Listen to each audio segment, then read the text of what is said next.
sagaleen bilisummaa Oromoo dambalii gabaabaa meetir baandii 19 kiiloo heerzii 15,420 irratti jimaataa fi dilbata galgala sa'aatii 8 hanga sa'aatii 8 walakkaatti afaan Oromootiin roobii ammoo galgala sa'aatii 8 hanga sa'aatii 9tti afaan Oromoo fi afaan Amaaraan wal duraa duubaan qophiilee dabarsuu amma jalqaba. Kun sagalee bilisummaa Oromooti.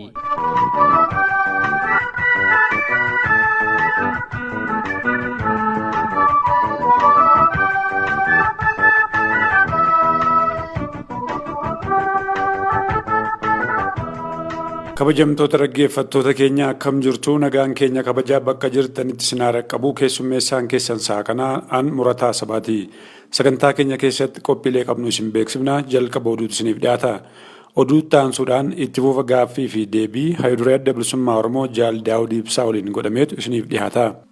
fulbaana 14 bara 2019 godina Arsii Bahaa Ona Collee magaalaa Collee keessatti tarkaanfii reebichaa Jaal Saartuu irratti fudhatame ilaalchisuudhaan gaaffiif deebii ishee waliin goone xumura irratti isiniif dhiyeessina. Haga xumuraan wajjin turaa isiniin jecha gama oduu isaa kanaaf qabannee dhiyaannetti isin dabarsina.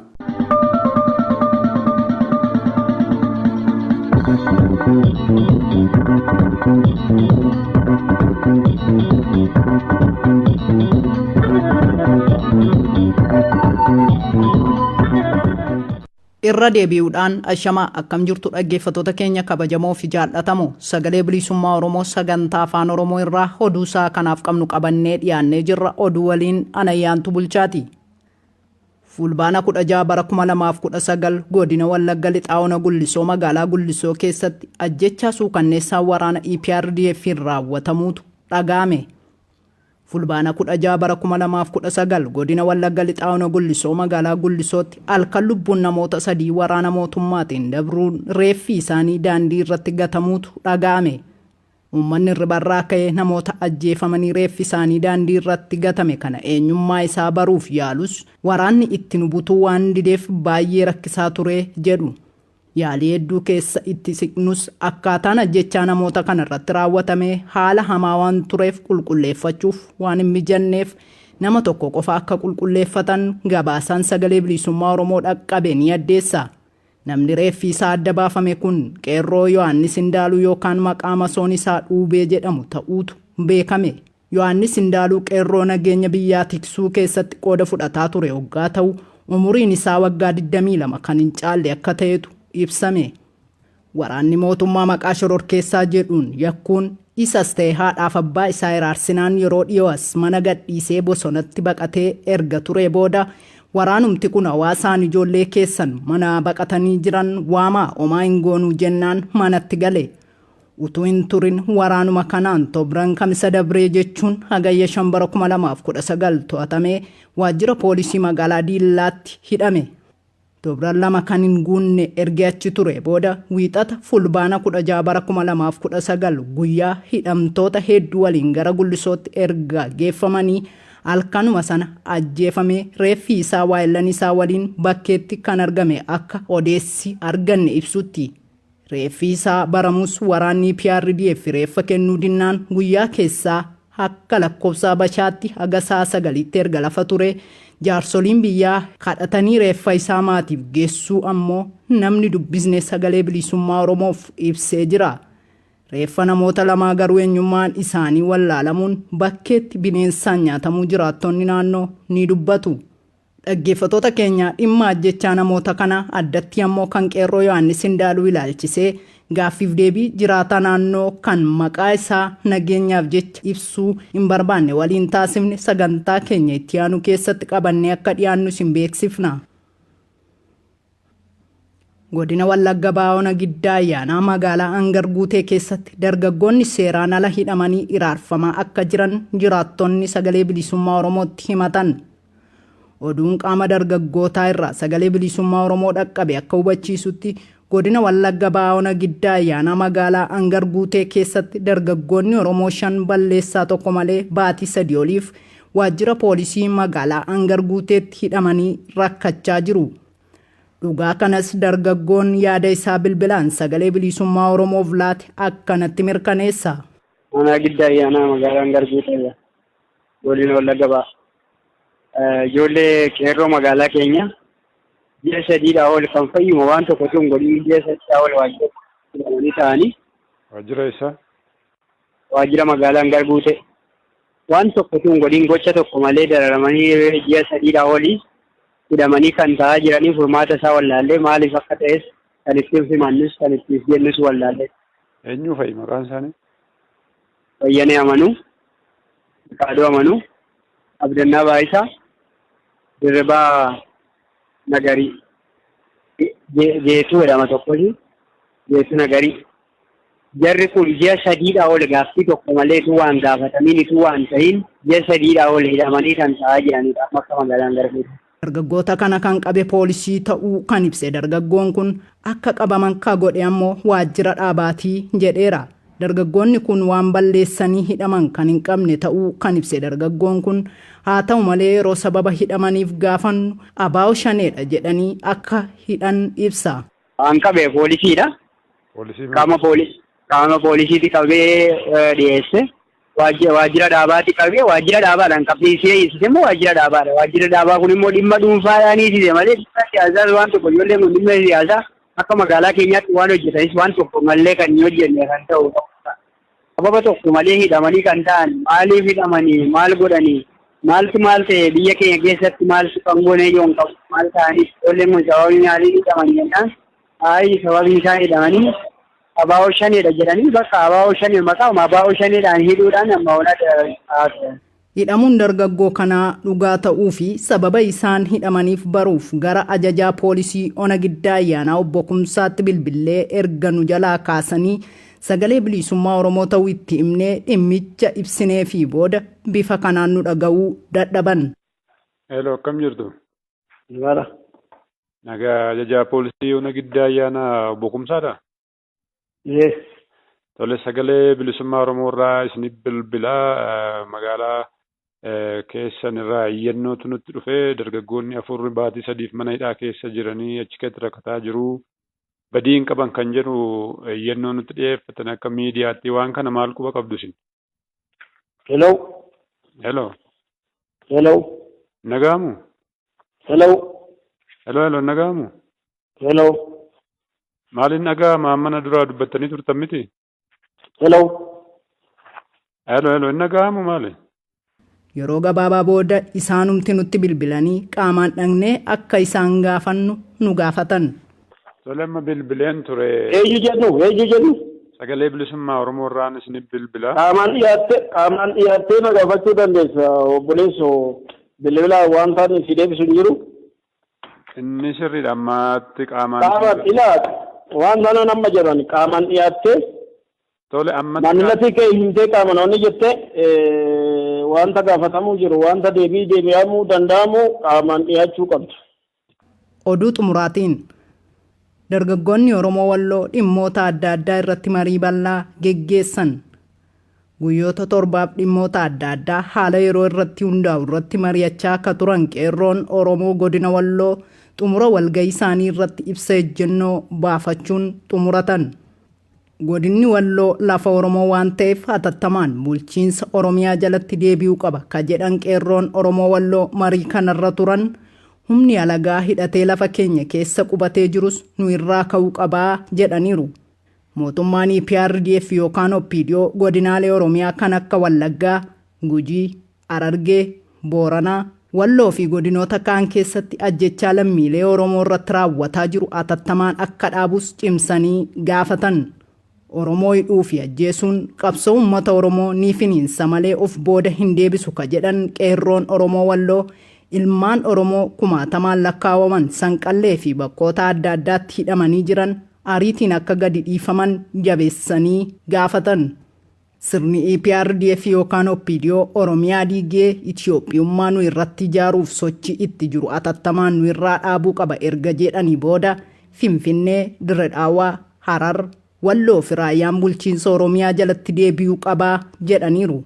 Miidiyaaleen Oromoo OMN, OBS fi kanneen biroo akka sagalee nuu ta'an kabajaan gaafanna ka jedhan qeerroon Oromoo godina Walloo walga'ii kanarra turan hanga qabsoon Oromoo galma ga'utti nuti qeerroo Walloo qabsoo itti fufuuf qophiidha. Qeerroon Oromiyaas akka nu bira dhaabbatan gaafannaa jedhaniiru. Egaan naggeeffattoota keenya kabajamoo fi jaallatamoo sagalee bilisummaa Oromoo sagantaa afaan Oromoo irraa oduunsaa kanaaf qabnu kanuma agaammaatii qophiilee keenyaafan hordofaa.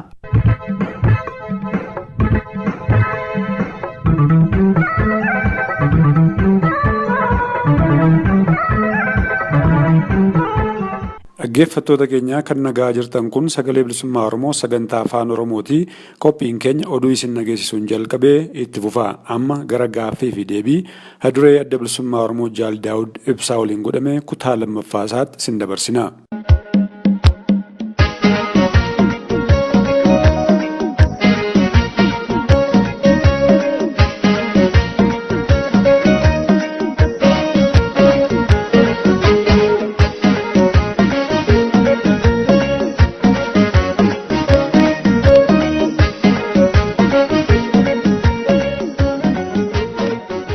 Jaaldaawwan hedduu galatooma waan waggaa tokko keessa dabarre kana wanni nan gaafadhee fi akka adda bilisummaa Oromootti akkamitti ilaallaa jechuuf malee uummanni keenyas irra hedduu numa ibsaa darbee alagaanuu waanuma irraa hubatu danda'uudha ammoo akkamitti ibsama gamaa dhaabatiin yaada jedhu ibsuufani. Mee ammallee haaluma abdii fi hawwii waggaa har'aa turee fi haala amma jirutan yaadan isin deebisa. Waggaa har'aa nan yaadadha. Wayita waliigalteen masaraa mootummaa Eertiraatti mallatteeffamu qaaman achiin ture. Ogeessa kaameraa akka carraa jaallee mana fuuldura jirus achi bakkuma sana turre.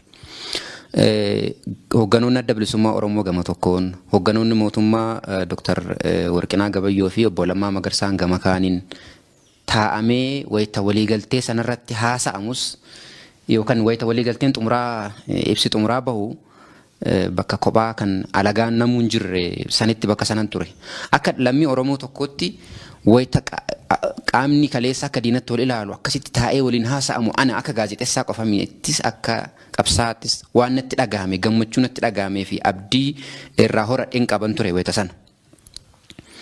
Wayita ibsi bahee miira uummataa fi fiidbaakii yookaan dubdeebii uummataa ilaalamus akkasuma waan yeroo sana uummanni akkasi gammade suuraa isinii fi na yaadadha. Kabajamoo pireezidaantii Oromiyaa duraanii fi amma ministeera ittisaa akka ta'an Dr. Obbo Lammaa Magarsaa wayita suuraa waliin kaanii feesbuukii fi sooshaal miidiyaatti namni maxxansu akkaataatti namni reaakti gochaa ture nan yaadadha.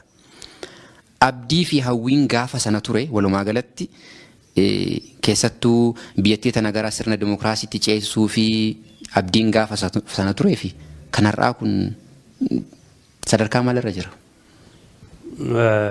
Akkuma siin jedhe ummati akka ummataatti kanneen qabsoo kanatti wareegama baasanii akkasumas immoo sirna baay'ee fokkisaa akka EPRDF waggaa 27 keessa turame keessatti kanneen itti wareegamanii jijjiirama barbaadan. Jijjiiramni kun jijjiirama sirnaa gara jijjiirama sirnaatti nama geessu gara ummati bakka bu'aasaa filatee ka bakka bu'aasaatiin buluutti mootummaa ka bakka bu'aasaa bu'een mootummaa utubatu inni kun hawwii bara dheeraati.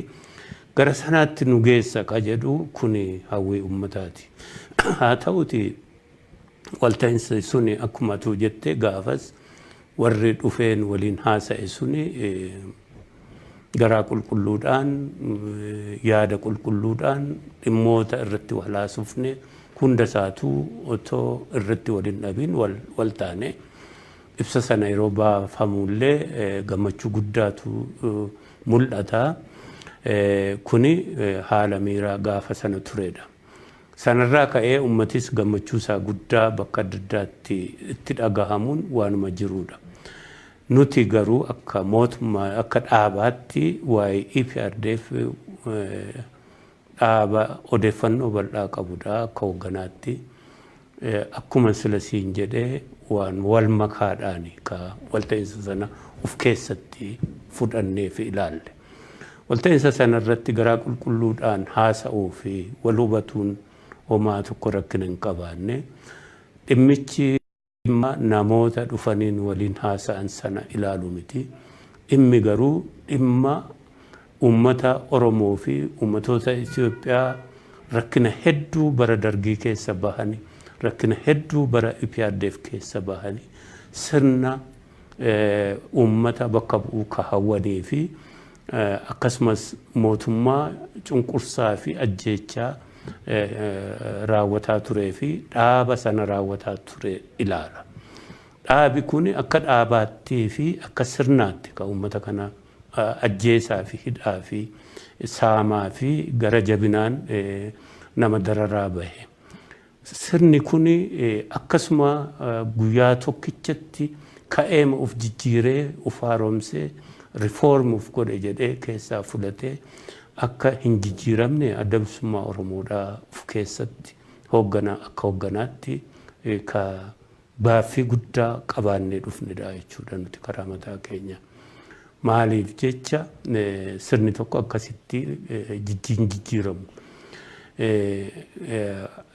Darbee immoo Itoophiyaa keessatti waan adda addaa yeroo adda addaatti deebi'ee kan mul'ate bara dargii ummati jalaa ka'ee fincila godhee jijjiirama barbaadee itti wareegamee jijjiirama hawwee haa ta'uuti humni waraanaa dhufe irratti qubateeti harkaa saamee waggaa 17 abidda keessa ummata sana gangalchee jechuudha. IPRDF jalatti jijjiiramni dhufa jedhamee akkasuma hawwamee wanta ta'e sana uummatni yaadataa jechuudha. Ammas sirni kun otoo hin jijjiiramin sirni sana jijjiiru harka uummata galiin ufumaa irra keessaa kana labsaniif jijjiiramni ni dhufa jedhamee guutummaa guutuutti uf keessatti amanuun baay'ee nama rakkisa. Haa ta'uuti akkuma sila jedhe qaawwa xiqqoo tokko kennine uummata jalaati wareegama godhe kana wareegama guddaa baase kana xiqqoo isheellee isa kanaafi amma tokko ilaalcha kennanii gara sanaatti kan nama geessu waan hojjetan hunda of eeggannoodhaan ka wareegama kanaafis kabajaa kennanii dhaabota wareegaman kanaafis kabajaa kennanii waliin hojjetanii ofiis fayyisanii sirna kana gara biraatti ceesisuu laata ka jedhu qaawwa amma tokko kennuun keenya jira malee qusannaa fi keessatti of eeggannaan karaa mataa keenyaan ture. Isa kana keessatti amma bakka geenye kanarraati yeroo sanatti yeroo laallu ka jetteefi ka ta'ee isa jalqabaa isa of eeggannu reservation sirni kun hin jijjiiramu warra achi keessa jiranillee warra jijjiiramuuf qophii ta'an miti darbee kabajaa warra wareegamanii fi ummata wareegama kanaaf ka qabaatanii sirna kana uf jijjiirratti ceessan miti ka jennu sunitti dhugaa ta'e jechuudha. Qaawwa amma tokko tarii of keessa ilaaluu ka jedhu sunitti dhaabame jechuudha. Bakki jirruu fi wanti waggaa tokko ta'e yoo jiraate mootummaan caccabu caalaattuu sirni dhabamu caalaattuu gara sanaa gara ummata kana gara waan itti ceesisuu dandeettiin kan hin jirre haa ta'uuti haala kanatti dhimma bahanii immoo jibbinsa qabanirraa jaarmiyaalee kanaan dura waliin qabsoo irra turan miidhuudhaaf darbee ummata kana miidhuu haaluutti bahuu hidhuu amma Oromiyaa keessatti waggaa tokko keessatti akka rikardir ta'ee jirutti gara nama 20,000tu hidhaa seenee ba'ee jira. Hidhaa seenee ba'uu qofa miti hidhaa sana keessatti dararri ture ka guddoo suukanneessaa ta'edha. Darbee lola gaggeeffamee fi lola bal'ataa deemu inni kun yeroo laaltee jettutti uummata kanaaf naasoon tokkollee kan hin jirre sirni kun ammallee darbee immoo ofiisaayyuu of keessatti caccabaa fi akka mootummaatti jiraatu dhabuurraati balaa guddaan fuuldura keenyatti ka jiraatu ta'uu nama mul'isu keessa jirra jechuudha. Fayyataa Jaaldaawud yeroo dhuma gara gaafii itti aanutti yookaan immoo waa'ee haaromsa amma yookaan sirna jijjiiramaa amma jedhamu kanatti darbuu kan kiyyaan dura waa'ee isaatan itti aansuudhaan isin gaafachuuf deema jechuufan jedha. Yeroo sana nan yaadadha waajjira kan keessanitti yookaan waajjira adda bilisummaa Oromoo kan waajjira Hayyuu Duree jedhamutti yeroo sanatti jechuudha. obbo Lammaa Magarsaa fi Dr. Warqinaan haala akka daawwachuudhaaf yookaan naannoo sanaaf dhufanii turanii hoogganoota mootummaa Eertiraa wajjin ta'anii isinis waajjira keessan erga daawwachistanii booda isin lachuu gaafii deebii godheen ture. Isinis obbo Lammaas waa tokko waan jettantu ture. Amma booda dhagaa walitti hin darbannu, walitti hin duunu, waliif duunaa jettan. Har'a mootummaan kunii fi addi bilisummaa Oromoo sanirra hin jiru. Oromoon sobameera yookaan ganameera. Maaltu maal ta'e eenyuun maal godhe? Akkuma sila jedhe dhimmichi dhimma nam-tokkee miti. Obbo Lammaa yookaan Dr. Warqinee kan namatti irraati komii waan ni goonu miti. Sirni suni akka hawwine sanaa fi akka jenne sanatti hin argine.